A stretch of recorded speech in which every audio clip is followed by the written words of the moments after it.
So I go on break for a few days, and there are a lot of developments in the world of politics and warfare. First of all, Israel resumed airstrikes on Gaza, breaking the ceasefire that was at a stalemate after the first phase ended. They did not move to the second phase. In the first phase of the ceasefire, Hamas released a lot of Israeli hostages in exchange for Palestinian prisoners, but Israel didn't want to go to phase 2, which meant total stopping of the entire war that has been going on for 17 months now, and was going on for about 15 to 14 months at the time when this ceasefire was proposed.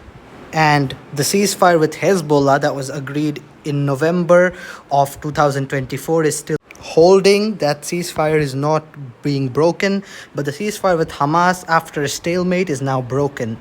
And ever since that point, the Houthis have been attacking Israel, like ever since they started attacking Hamas. And even before that, they were attacking Israel, but their attacks restarted. They also stopped because of the ceasefire, but their attacks also restarted. All of this happened on the 18th of March, and before that, the US started carrying out attacks against the Houthis in Yemen. Those airstrikes killed a lot of civilians as well as Houthi targets. But the strikes against the Houthis did not deter them. They are now still attacking Israel continuously despite US airstrikes against them. This is a miracle, honestly.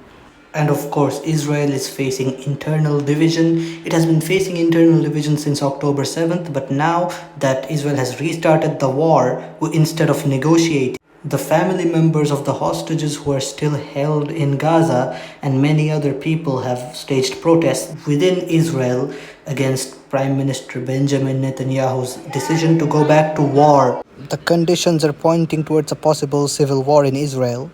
Extreme right-wingers want the government to Extreme right-wingers want Israel to continue fighting, while families of the hostages want a ceasefire.